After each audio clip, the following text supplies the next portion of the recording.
Oui. Nous sommes place Saint-Louis, Pierre, vous voyez, au cœur du centre médiéval de Périgueux, pour cette Europe Midi, pour lequel nous attendons évidemment les réactions, les questions des auditeurs de Dordogne, mais aussi vos appels partout en France au 3921 pour participer, pour partager l'information du jour. Et d'abord, ce qui retient notre attention ce vendredi 8 novembre, la dégradation de la note de la France.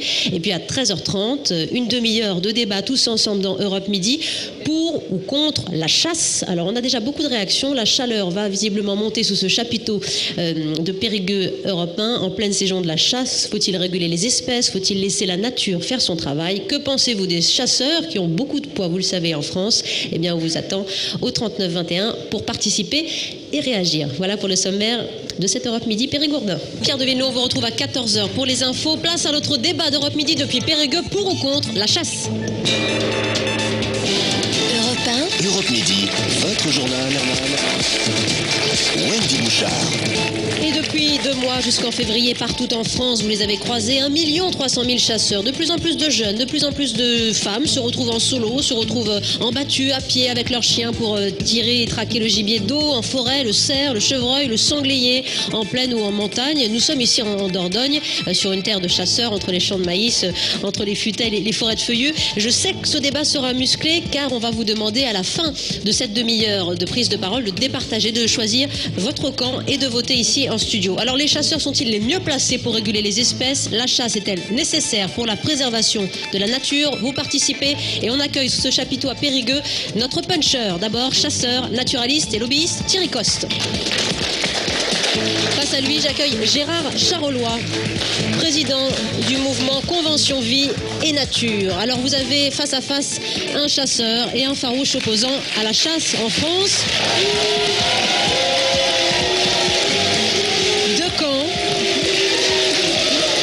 Deux camps et évidemment beaucoup de tensions et de passion. Alors ce qu'on va essayer de faire, si vous voulez bien, c'est qu'on va essayer de garder son calme le plus longtemps possible. Vous allez pouvoir réagir, participer, applaudir, mais vous laissez parler ces débatteurs. On va tenter d'être courtois.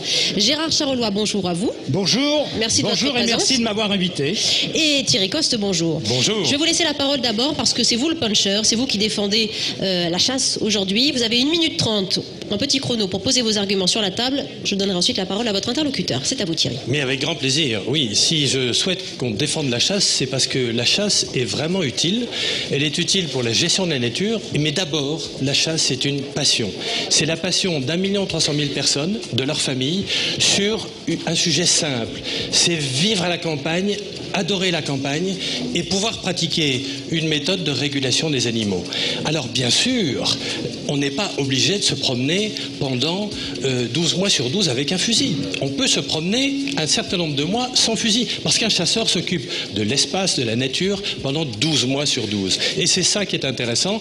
Après, on parlera de la régulation, on parlera des choses qui sont des obligations du chasseur, mais avant tout, c'est une passion pour la nature. Eh bien voilà, vous avez même écoulé quasiment votre temps à quelques secondes près. Voilà pour l'argumentaire de Thierry Coste. Monsieur Gérard Charolois, Convention Vie et Nature, vous êtes un farouche opposant à la chasse en France. Vous avez 1 minute 30 de la même manière pour répondre à votre interlocuteur. Pour nous, c'est une passion de la vie.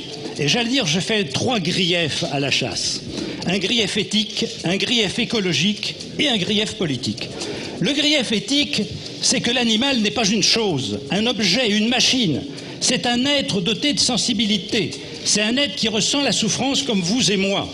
Dès lors, si l'homme peut le tuer dans certaines circonstances, si on peut l'admettre, si on peut admettre que la faim pousse des hommes à tuer, notamment la chasse du pygmée ou la chasse de l'Indien d'Amazonie, tuer pour se distraire pose un problème éthique, un problème moral fondamental.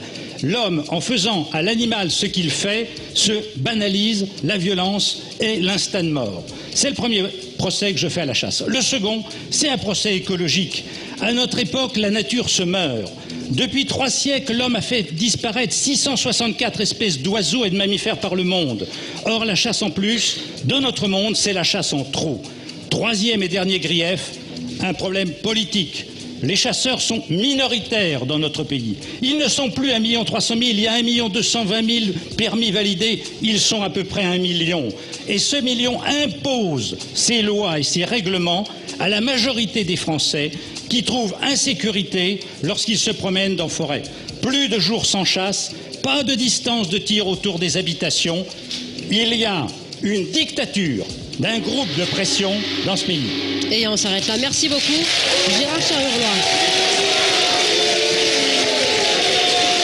Alors merci. Vous comprenez bien que dans ce studio, et là où les auditeurs vont voter, il y a les deux camps qui sont représentés.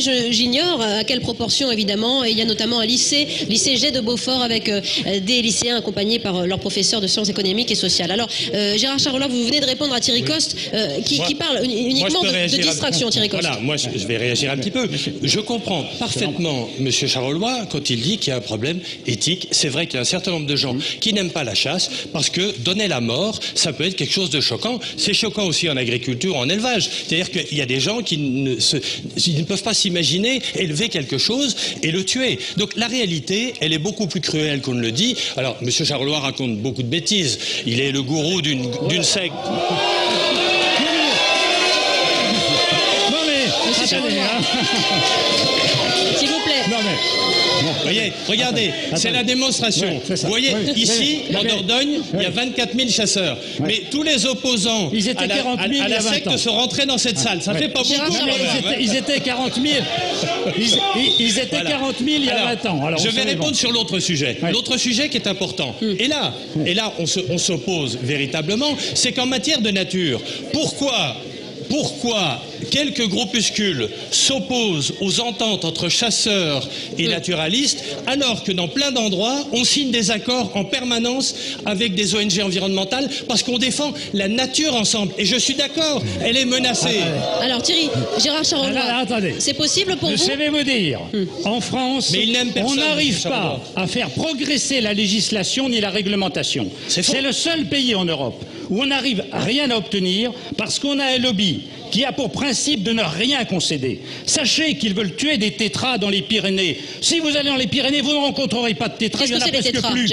Ils veulent capturer des ortolans et des pinsons dans les Landes. C'est du braconnage. C'est du braconnage et c'est interdit. Ils veulent continuer à piéger les blaireaux, par exemple, les déterrer, ce qui est une forme de chasse particulièrement cruelle. Je vous interromps. On n'a aucune concession. Gérard Charleroi. Il n'y a aucune concession qui est faite en France. Je vous interromps simplement pour vous poser s'il vous plaît, pour vous poser une question. S'il vous plaît, dans la salle. Une question qui est relayée sur Twitter. Peut-on, pour vous, être chasseur et aimer la nature, comme le dit et comme le vit Thierry Coste ici? Quand on aime, on n'a pas besoin de fusil. Les gens qui vous diront « je t'aime » en vous brandissant un fusil, sauvez-vous! Sauvez-vous! Ça, c'est un argument, non, Thierry Coste? Alors, je vous rassure quand même, parce que effectivement, la nature, il a des yeux revolver quand même, Thierry Coste, faut le dire.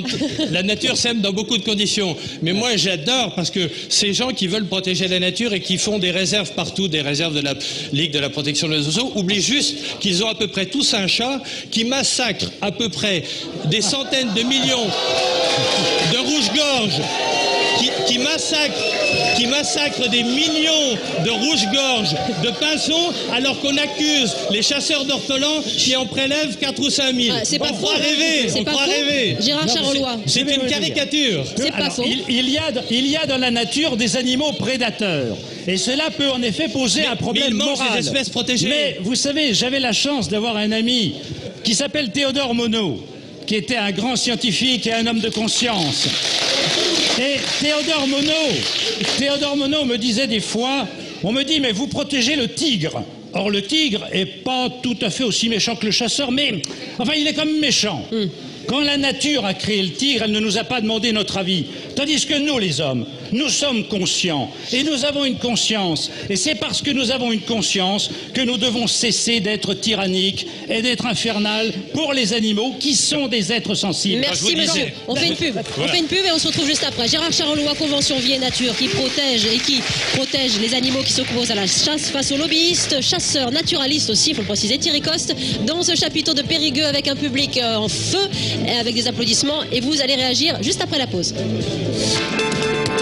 Pour questionner l'actualité, 3921, 34 centimes la minute et europe1.fr. Oh, c'est génial ce que... Europe 1. Europe Midi, votre journal, Wendy Bouchard. Voilà pour pour le débat d'Europe Midi aujourd'hui, depuis Périgueux, pour ou contre la chasse. On a beaucoup de réactions sur Facebook. Annie nous dit la chasse c'est l'horreur, c'est si facile d'abattre les animaux. Contre le massacre, dit Thomas, mais pour les chasseurs, nous dit Kevin notamment. Alors c'est très partagé, vous allez départager justement nos deux invités, Gérard Charolois de Convention Vie et Nature, qui reproche le poids du lobby, qui dit que la chasse c'est qu'une distraction et que nous n'avons pas de droit sur les animaux. Et puis le chasseur qui apprécie la nature, qui dit justement apprécier ce plaisir de la campagne de la nature, mais aussi la mission de réguler les espèces. Thierry Coste, vos réactions dans un instant. On va juste revenir avec vous, Thierry Coste et Gérard Charolois, sur le respect de l'animal, le respect de la nature. Thierry Coste, vous connaissez juste, oui, voilà, je voulais juste réagir sur un point, c'est qu'on nous dit qu'on est un lobby puissant, on dirait qu'on est antidémocratique. Vous êtes très représenté à l'Assemblée quand même. Monsieur doit représenter un groupuscule de quelques centaines de personnes. Nous, effectivement, on représente 1 300 000. C'est un peu embêtant. Mais je vous rappelle que les parlementaires, si nous étions... En même temps, il dit que nous ne pèsons rien puisque nous sommes moins de 2% de la population. Oui. Alors comment on peut faire avec moins de 2% de la population pour convaincre des députés et des sénateurs? Je vais vous l'expliquer.